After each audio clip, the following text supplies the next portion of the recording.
What's going on, everybody? Welcome back to the show. Another episode of Seahawks Now, your home for all things Seattle Seahawks news, rumors, and updates. My name is Levi. Let's get into this. Today, I want to talk about Sam Darnold against Baker Mayfield, a rivalry being renewed this Sunday. Plus, who is the Seahawks' biggest threat in the NFC West? Is it the Rams, the Niners, the Cardinals? We're going to talk about that, what I think. Plus, the 1 month check in. Is the Seahawks season going well, and is it proving that they made the right choices this offseason? All that and more right here today on Seahawks Now. But first, as always, if you like what you see, hit that like button down below. Subscribe to the channel for more breaking Seattle sports content so you don't miss any uploads. With that being said, let's get into things. Sam Darnold against Baker Mayfield.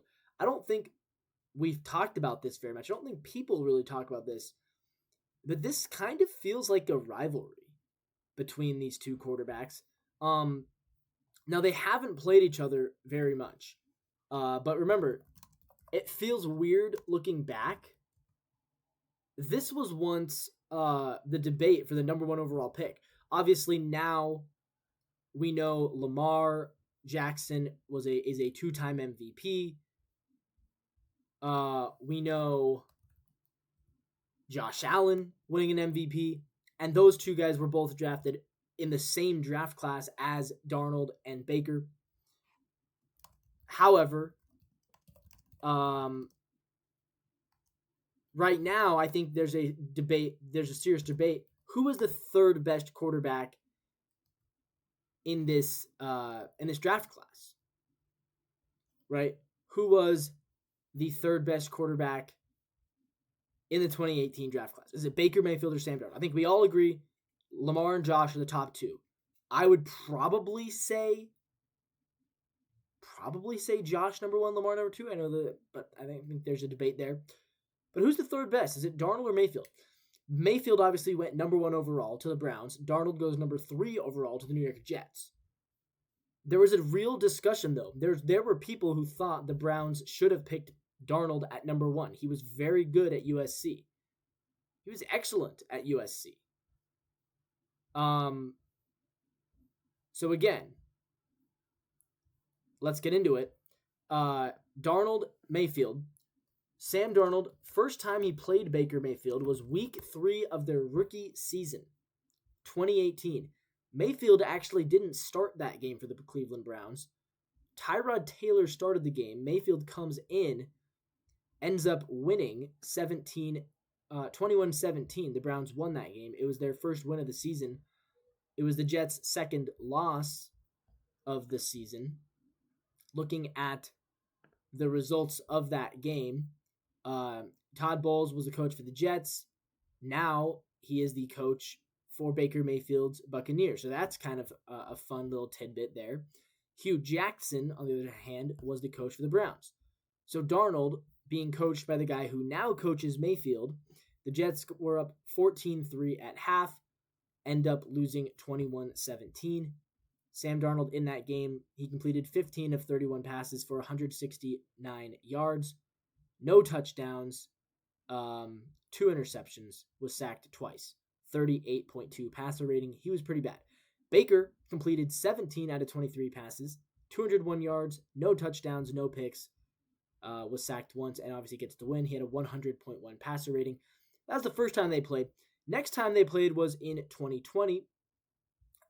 This time, it was a very weird scenario. The Jets had only won a single game all season. They started 0-14. Darnold had just been awful.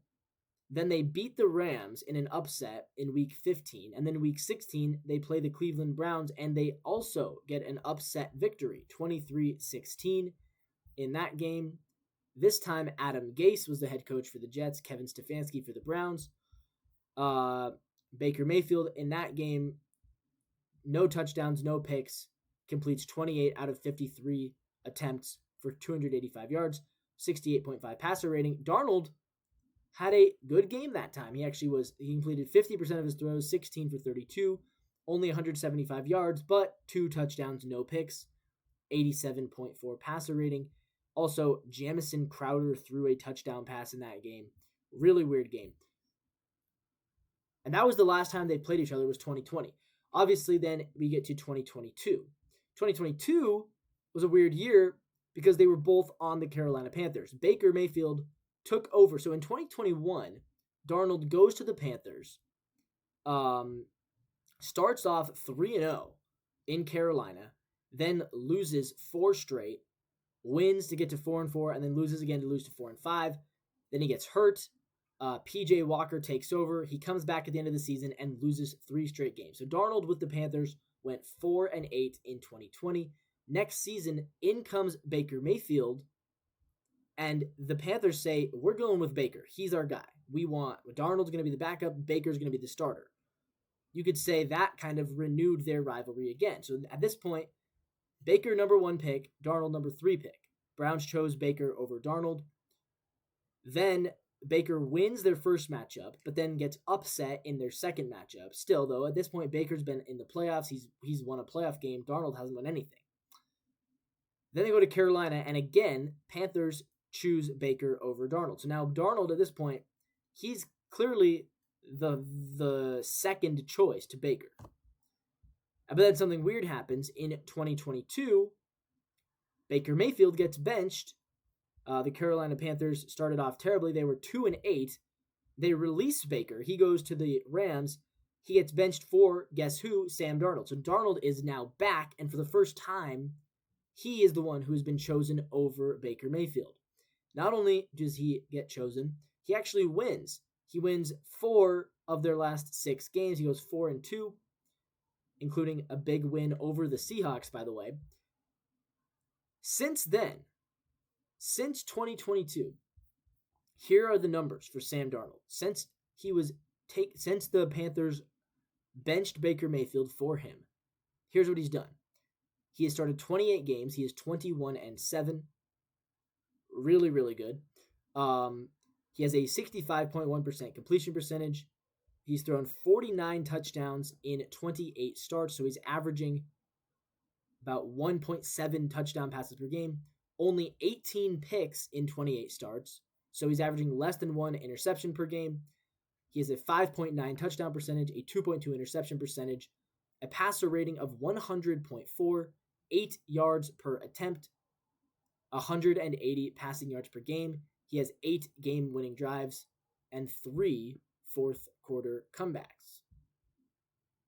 So yeah, not too shabby. Essentially, Darnold has been a different quarterback since the Panthers unbenched him and brought him back for Baker Mayfield. And not only that, he's gotten better every year. Completion percentage has gotten better every year. Touchdown percentage got way better last year. Interceptions getting better every year. Passer rating getting better every year. On the other hand, Baker Mayfield, he lands with the Buccaneers, and he has also put together a really solid career with Tampa Bay. Less wins for him. Darnold, obviously, 21-7 is insane.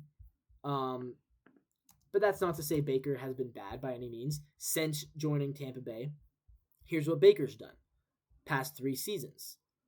22-16. So he actually has 1 more win, but he has a lot more losses. He started more games. He started 10 more games.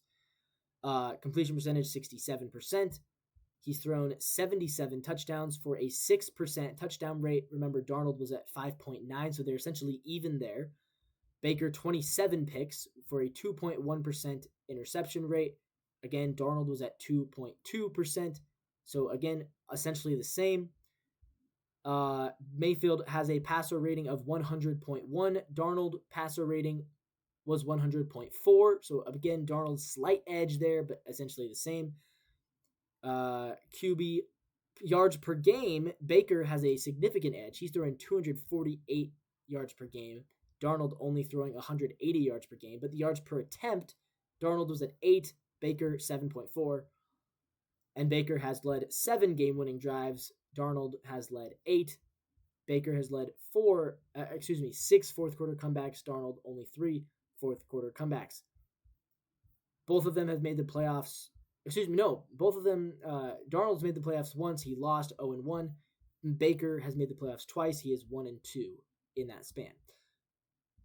The point of all that is to say, they were both in Carolina. It was a rivalry.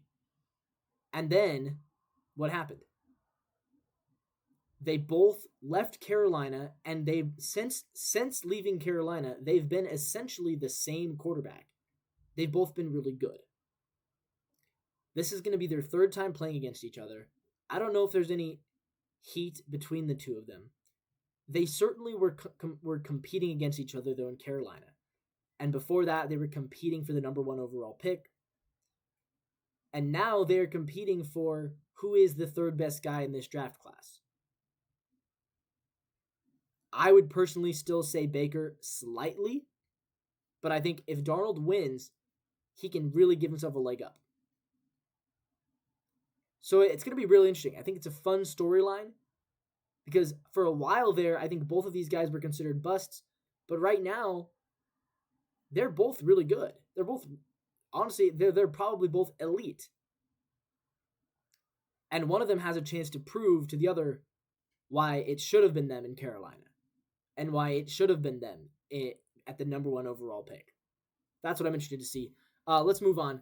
Who is Seattle's biggest threat in the West? I just want to quickly touch on this. Rams or 49ers? I think it's the Los Angeles Rams. All respect to the 49ers. I'm not as worried about San Francisco.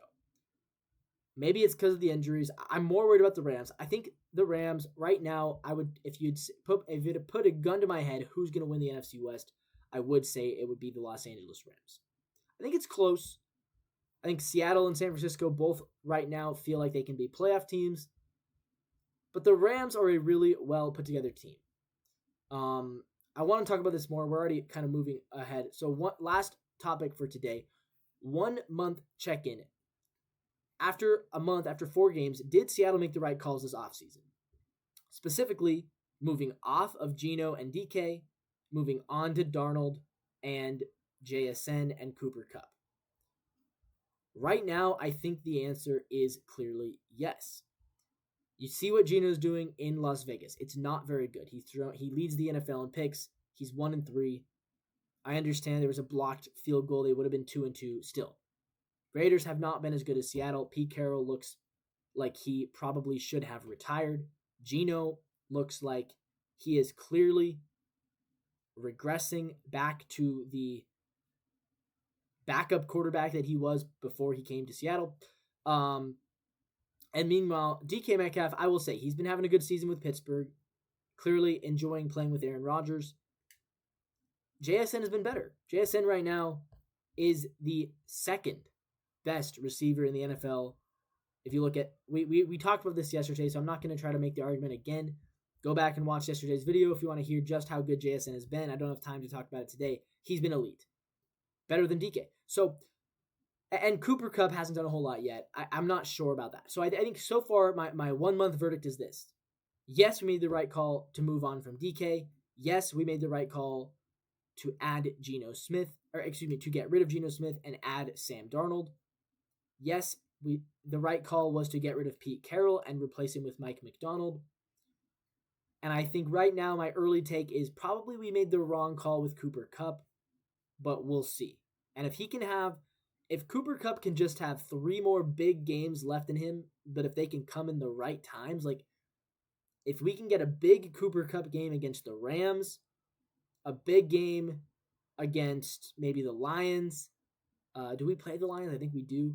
A big game against the 49ers in week 18. That's all we really need. I feel like we just need a little bit out of Cooper Kupp. If we can get 3 or 4 big games from him in the meaningful ones, that's what we're looking for out of Cooper Kupp. But with that all being said, that's going to wrap the video up for today. Again, as always, leave a like, subscribe to the channel, hit the bell for notifications so you never miss another breaking news alert. And until tomorrow, go Seahawks.